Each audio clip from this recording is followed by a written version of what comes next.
Oração dominical.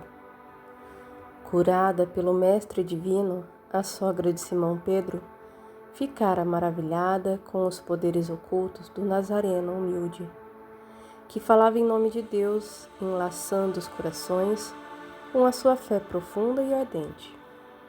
Restabelecida em sua saúde, passou a reflexionar mais atentamente acerca do Pai que está nos céus, sempre pronto a atender às súplicas dos filhos. Chamando certo dia o genro para um exame detido do assunto, consultou-o sobre a possibilidade de pedirem a Jesus favores excepcionais para sua família.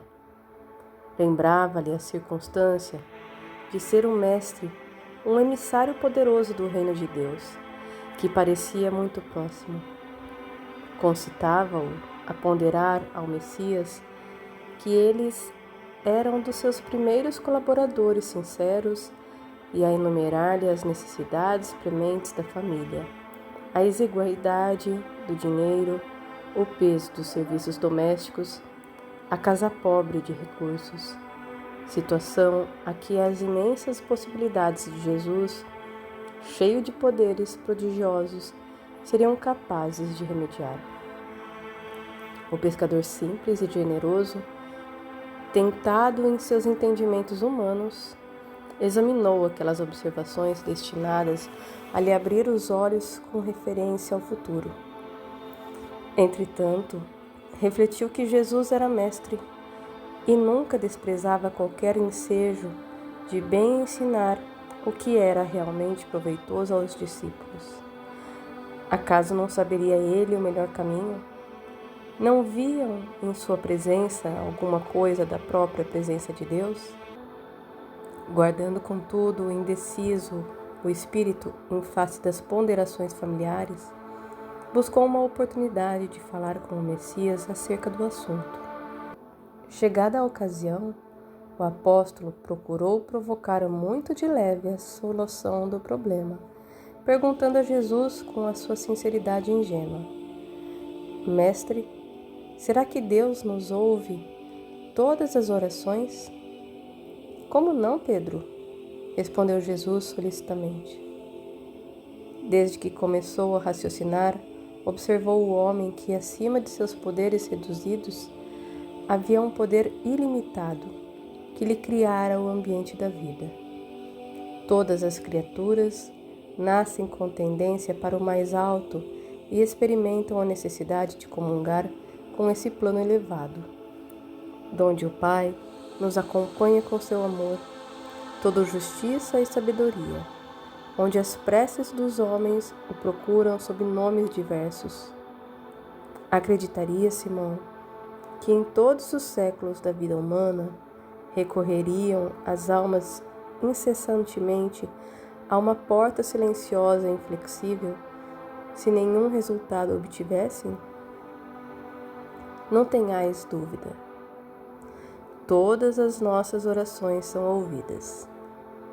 No entanto, exclamou o respeitoso discípulo, se Deus ouve as súplicas de todos os seres, por que tamanhas diferenças na sorte?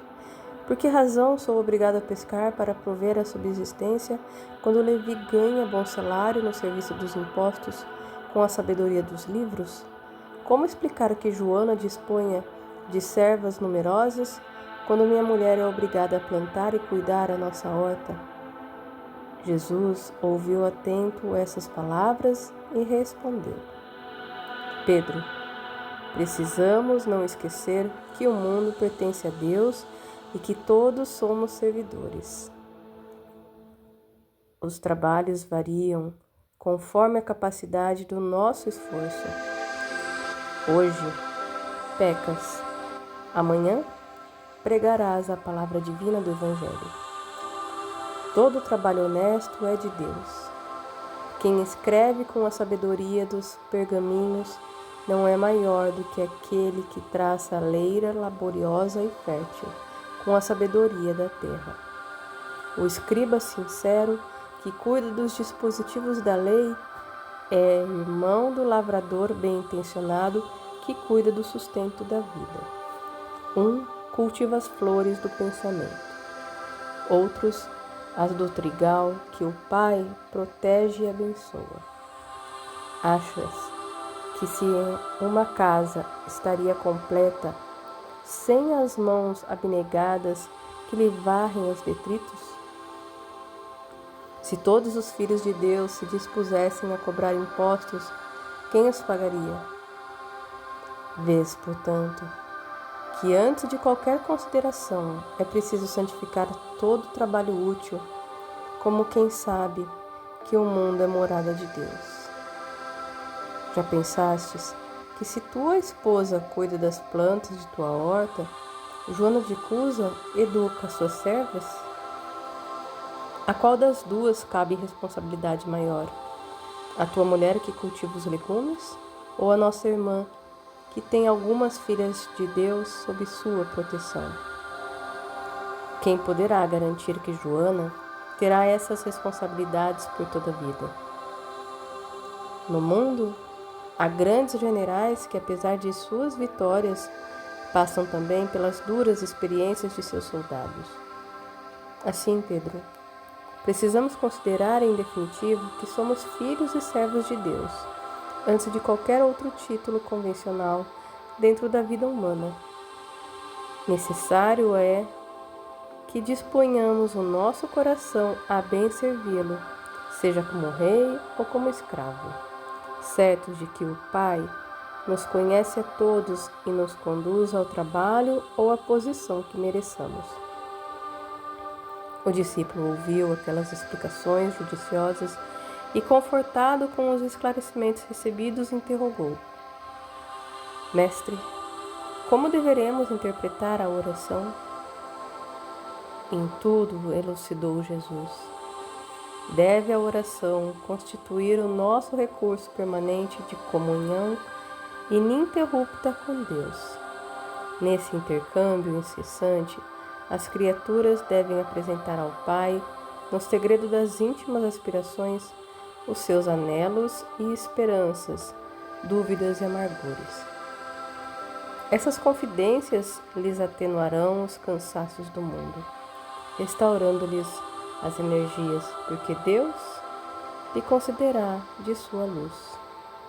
É necessário, portanto, cultivar a prece para que ela se torne um elemento natural da vida, com a respiração. É indispensável conheçamos o meio seguro de nos identificarmos com o nosso Pai.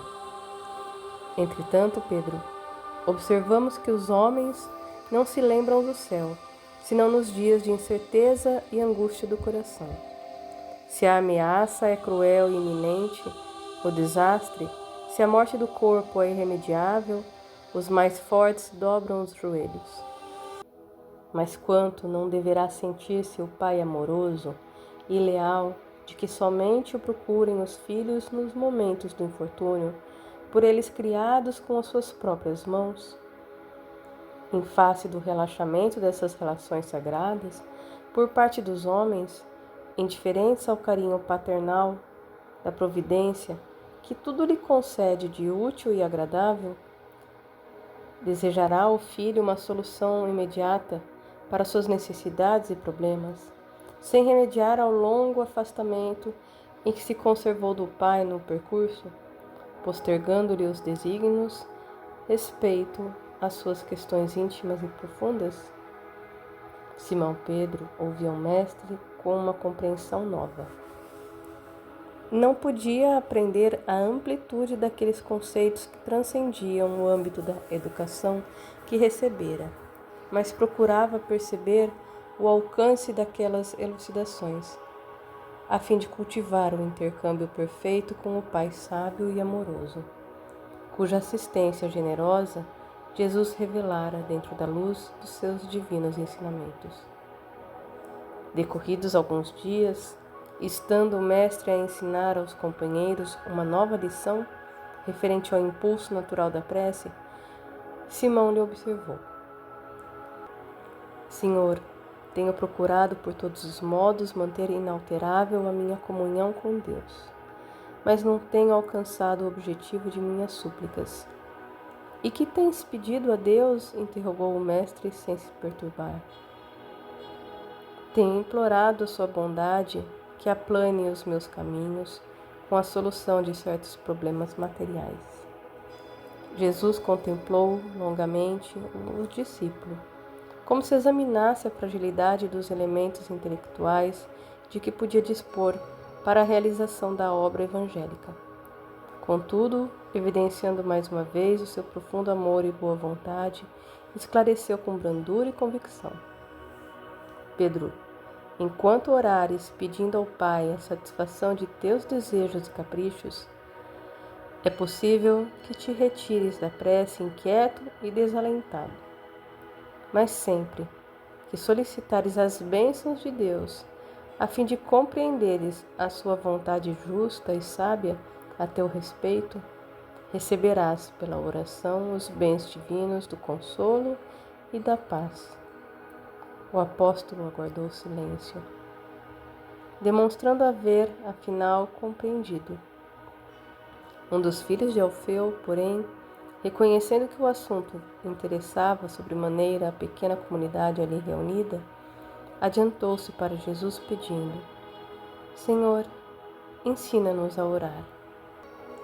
Dispondo-os então em círculo e como se mergulhasse o pensamento num invisível oceano de luz, o Messias pronunciou pela primeira vez a oração que legaria à humanidade, elevando o seu espírito magnânimo ao Pai Celestial e colocando o seu amor acima de todas as coisas.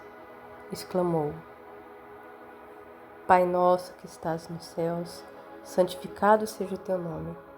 E ponderando que a redenção da criatura nunca se poderá efetuar sem a misericórdia do Criador, considerada a imensa bagagem das imperfeições humanas, continuou: Venha a nós o teu reino, dando a entender que a vontade de Deus amorosa e justa deve cumprir-se em todas as circunstâncias, acrescentou: Seja feita a tua vontade, assim na terra como nos céus, esclarecendo que todas as possibilidades de saúde, trabalho e experiência chegam invariavelmente para os homens da fonte sagrada da proteção divina, prosseguiu: O pão nosso de cada dia dá-nos hoje, mostrando que as criaturas estão sempre sob a ação da lei de compensações e que cada uma precisa desvencilhar-se das penosas algemas do passado obscuro.